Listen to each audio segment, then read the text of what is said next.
right, here we go again.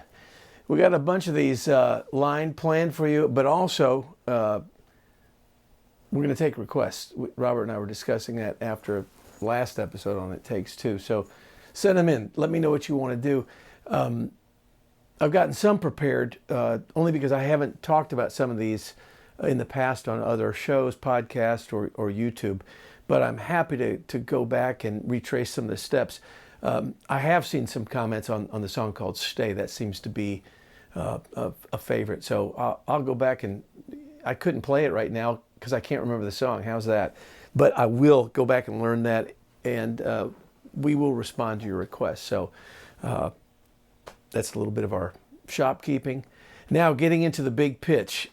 This song was, if my memory serves, it was kind of a late add-on. We had some of our core songs, and we needed some more just kind of up-tempo, for lack of a better term. We needed something that just was rock and we could play live. So wrote this riff, and the song kind of emanated from that.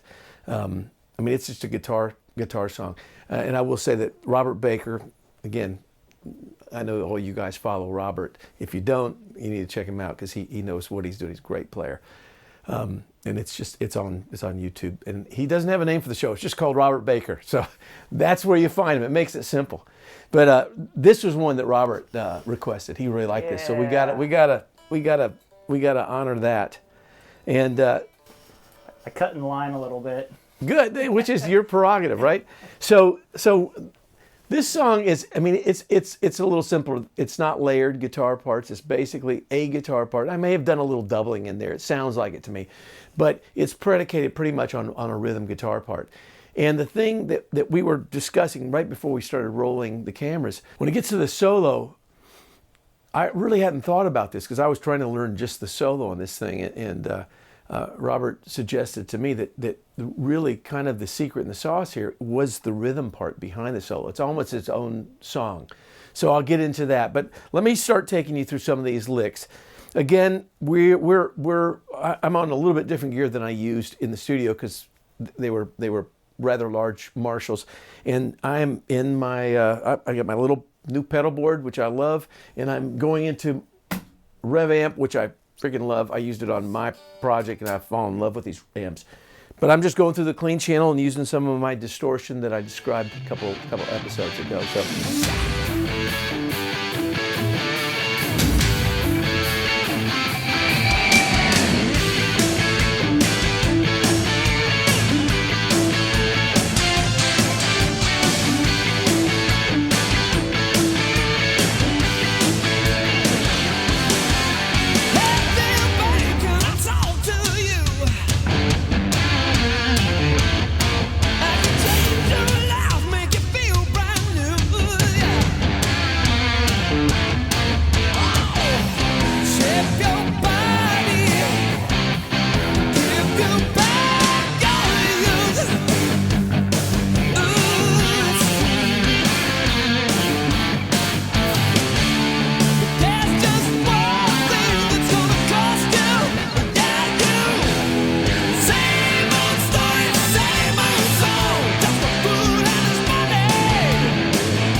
If you want to dialogue more about the equipment used back then, I'm happy to do some research, but I don't know that I can remember everything about it. I can say for sure I pretty much used my 64 Strat.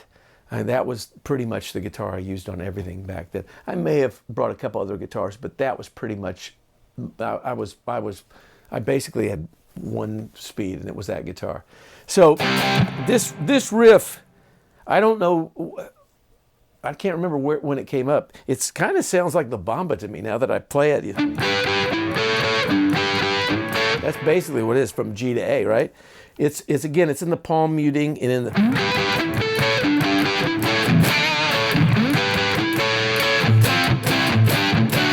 So I'll break that down a little bit.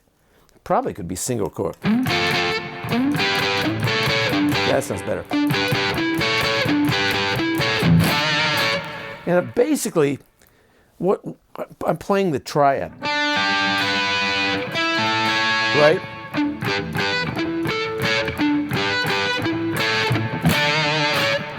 And break off that and grab that fingering so I can get the vibrato.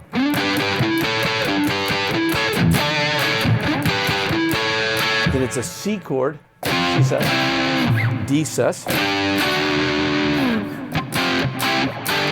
It kind of sounds good with the triad too.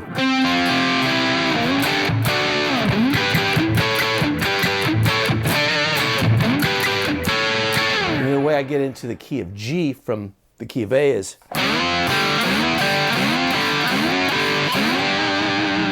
kind of slinky. It sounds like George Thorogood to me. Anyway, that's the verse lick. If you have more questions, I'll go into it deeper, but I don't know really where to stop with that. Getting into the verse.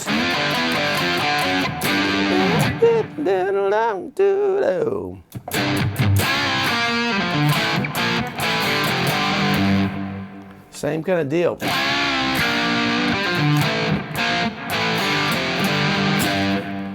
And it's everything's kind of a slap with me on this kind of stuff.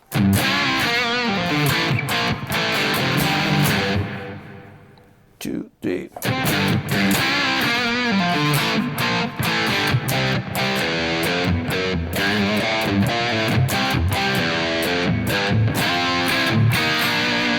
So I'll take that.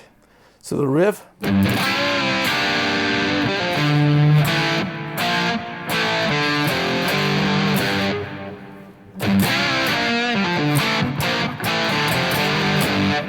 Vibratos, I don't need to tell you where I'm vibratoing, you just saw it.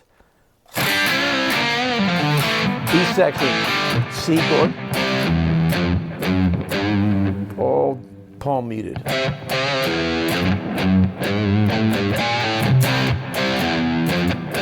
C sus, B flat sus.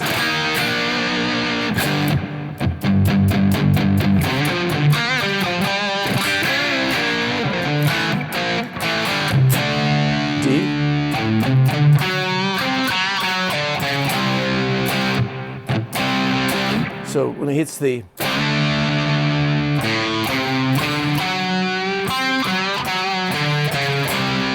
that's actually hard for me to do nowadays.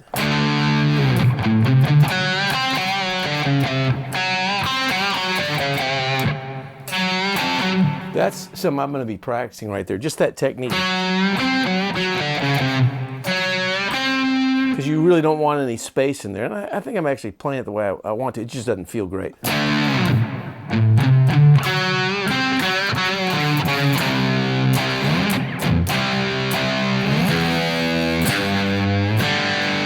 Now we're back in the key of A. So this song starts in A, goes to the verses in the key of G, and gets back up to A in the chorus. And it's got what, for me, I would say it's got a little ZZ Top Van Halen to this. I mean, it's all kind of rolling in there. Has a little bit of the shadowing that we talked about in the last episode with It Takes Two. A little bit. See?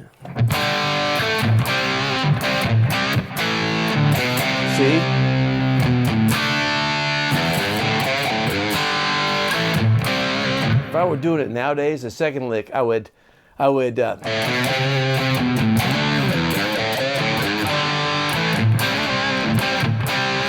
don't know why I didn't do it back then, but that's what I do. So let's do it that way, right? So the chorus.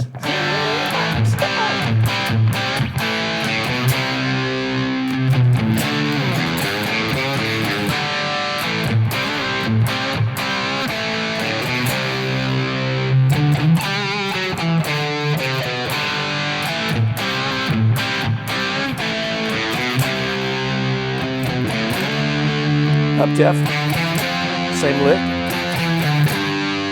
Now we're on a G chord, which takes you right into.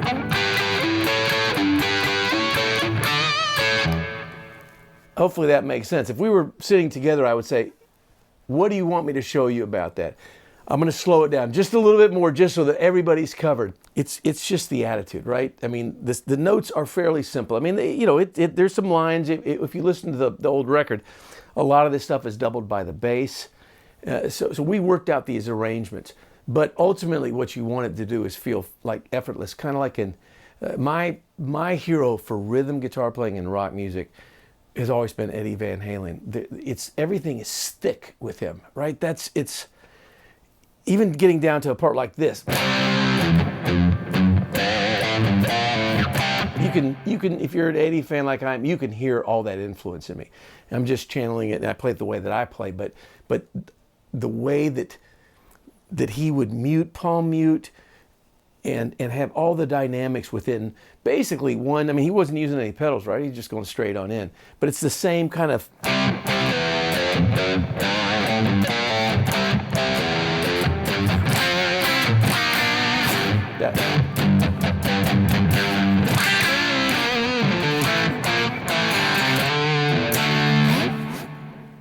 Have I covered it, Robert? I mean, you guys are going to have to get used to it. We should probably have a camera on you so it's not always like I look up away from all you guys and I'm looking at Robert all the time. What do I do? Please tell me. Nobody needs to see my face. No, I mean, I just think it's a really cool. It's a 1-4-5. Yeah, essentially. It's a blues tune. Yeah. Now, where it gets interesting, and this is what Robert pointed out that I would have probably totally missed, is that the second chorus.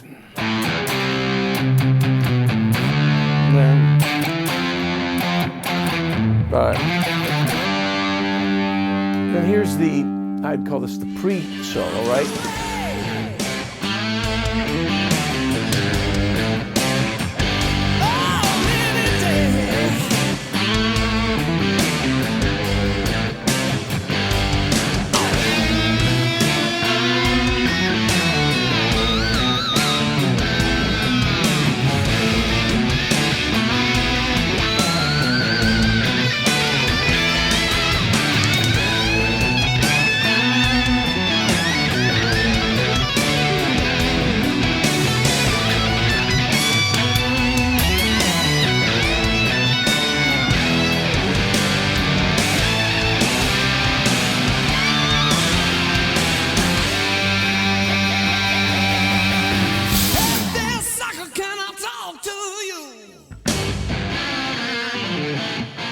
The whole band like we're in the key of A.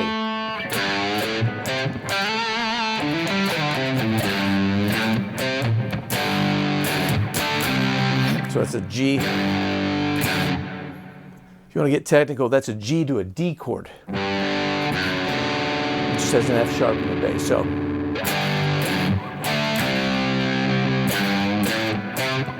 same thing. Tricky. We skip a beat, right? So that's what, a 7/8 bar. So basically, that figure is the whole band, and this is my favorite part of the song to play. I got to quit singing. I hated singing, by the way. It fell on me because it did. I would be halfway through a show, and all I wanted to do was play guitar solo so I could shut up and quit singing. Singing was the work. Guitar playing was the fun.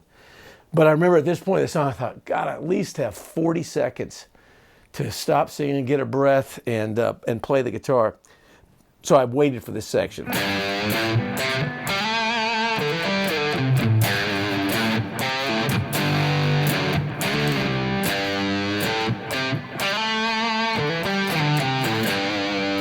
Seven, 8 bar.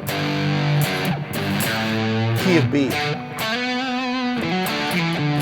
Solo has started.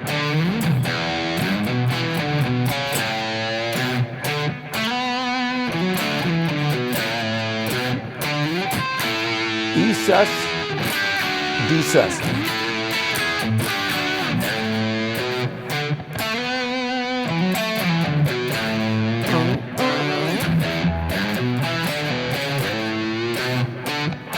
Here's the way, end it.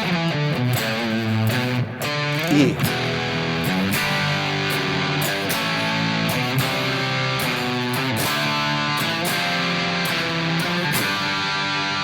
Now, so I'll break this down.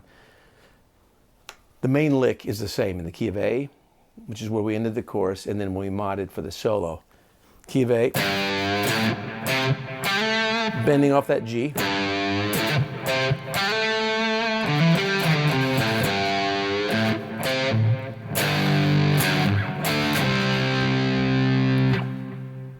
Same lick again, except instead of, it's G. So basically, when you're in your new key,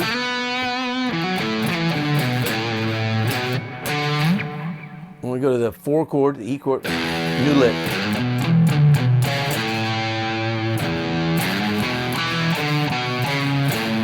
That's probably how you could do it. You could do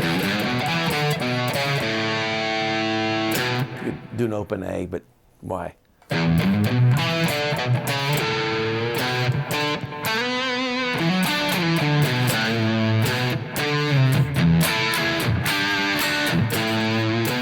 Okay, so you got all that. The ending, I really like this because we're skipping. I think we're doing 7/8 again in there. Somebody can tap it and tell me I'm a guitar player, so I'm close to being musically illiterate, which is strange because both of my parents, number one, have perfect pitch. My mother is a classical pianist, wonderful touch. As a matter of fact, I hear a lot of my playing echoing her touch on the piano. She can read anything. It's like it looks like it fly shit, basically, on a pardon my French, but that's what it looks like. She can read that. My father, as I've said, was an orchestrator, so he wrote that, and who knew? They raised a son who wanted to play guitar and could barely read his way out. I got in some pretty hairy situations when I was a kid out in Los Angeles, to be talked about later. But so anyway, so if I'm wrong about the time signature, correct me, right? But the ending, I love it because somehow I had to get back to the key of G, and I'm in the key of B. So off of the 4, E to a G chord, an A to a C chord, D to an F chord,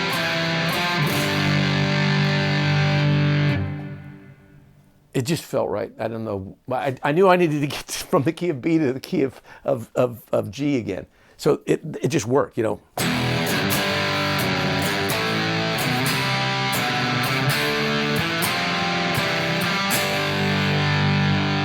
We're back to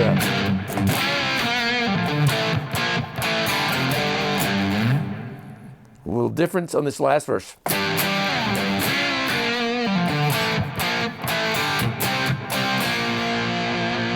And I think Mike was still doing that. I just thought it changed. Now I go up the octave. I may have gone up. I think when I was playing it with the record there, I think I just went here. C, sus to C, B flat sus to B. So, da-da.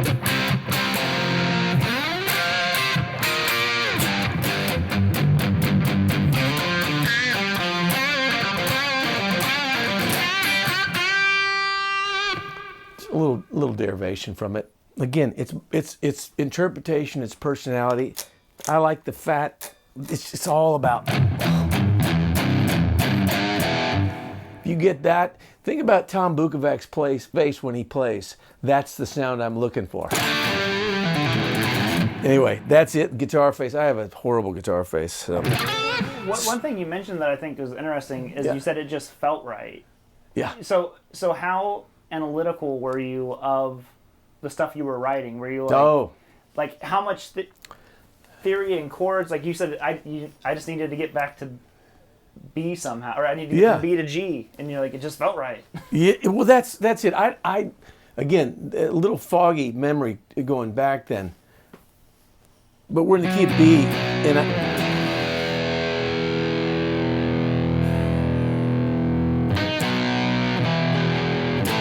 I could have gotten to A with that E chord. Could have done that. It's just in the.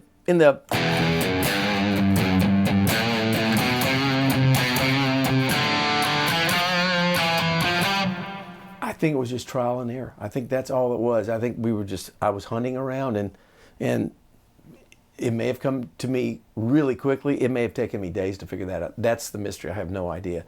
But when I listened back to it, also those skipping the beats at the end, down, do, down, do, do, bound, da, down, down, do, bound, da, down.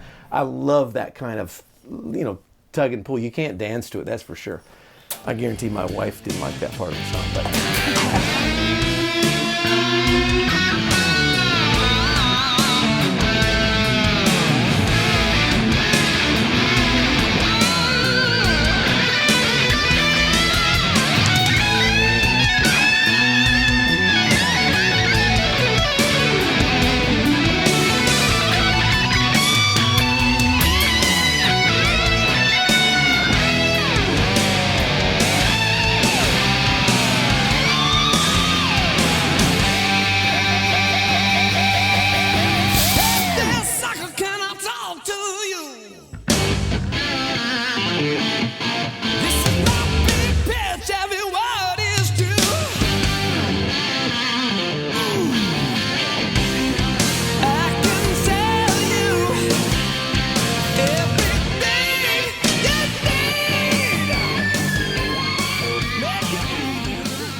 So there's really, again, I think music is a lot of hunt and peck.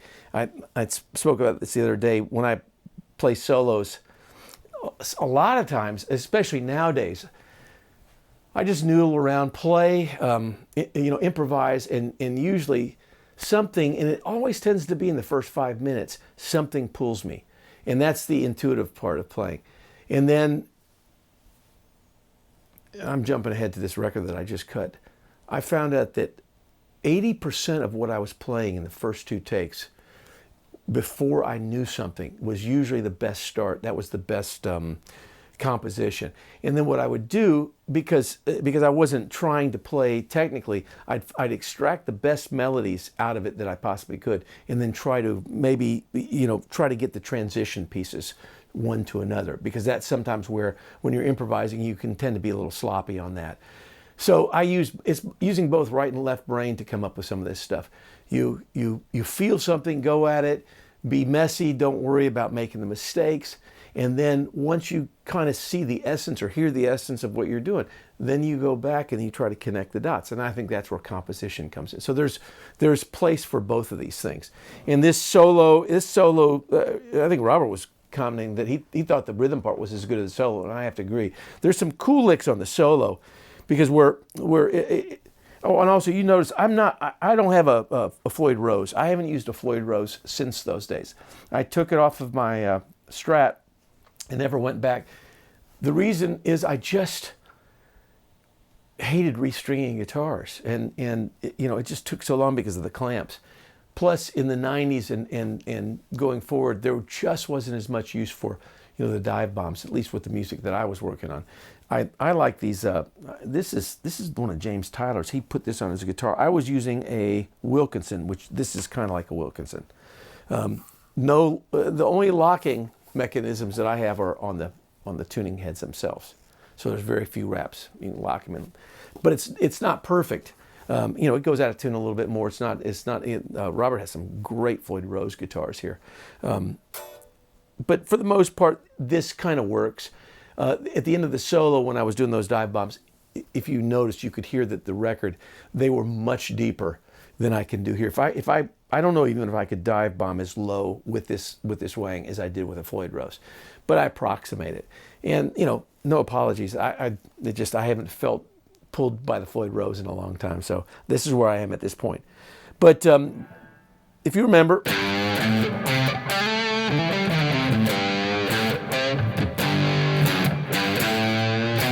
So I'm in the key of B, and I grab that first note with a whammy bar.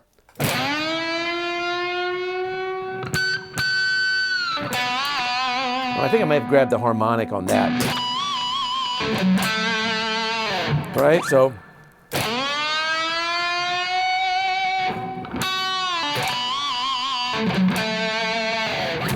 A little eddy here.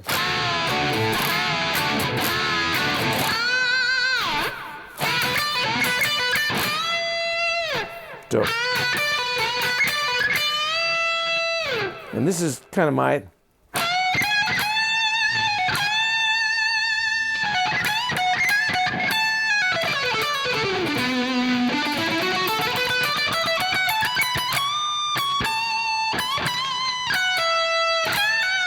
This is where I use the whammy.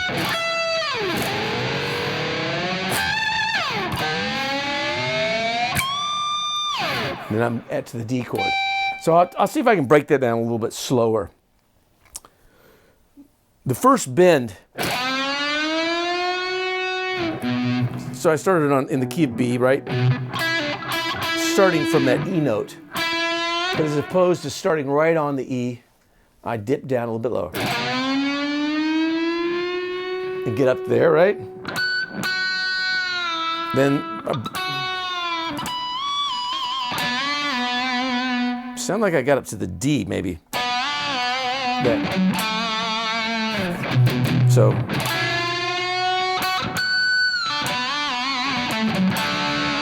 Then.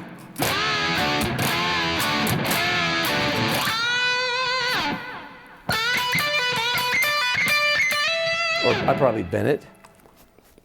So that's the Eddie.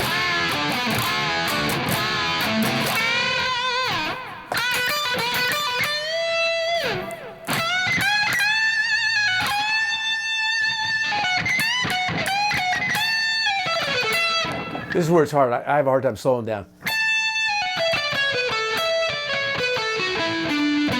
Right? So, no, one extra.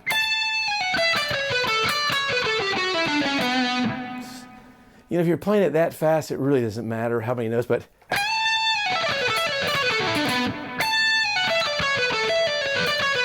that's it. Okay, so, all right, edit here. Edit, cut. Now you can keep all that.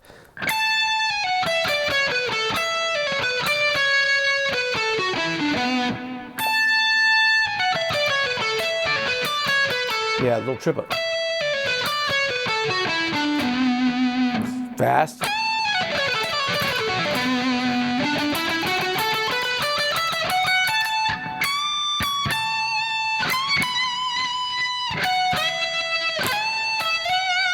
Then I hit the E.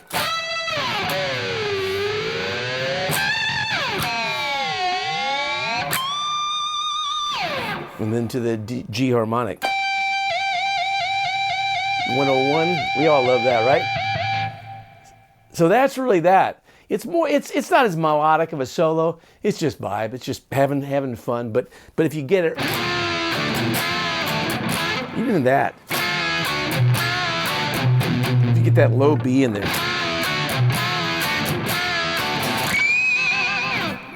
if you get those, you're lucky, right? I think I got that in the...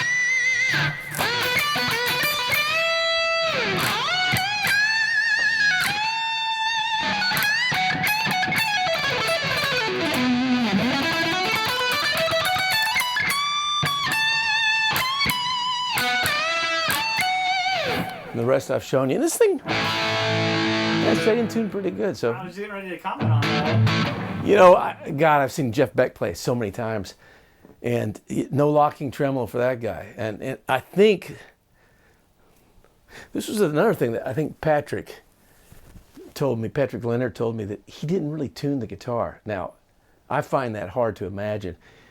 But when you hear him play, I can't remember the name of the song, you know, the one where he's doing all the harmonics and he's just bending them. It's like he's playing a slide. There's no way that's, you know, it's like tuning. It's just all intuitive. It's all micro fractions of where that bar is going. So that makes sense. And heck, if Jeff Beck can do it, I'm going to try to do it. How's that? The big pitch. I hope you enjoyed that one. It's fun to relearn that one.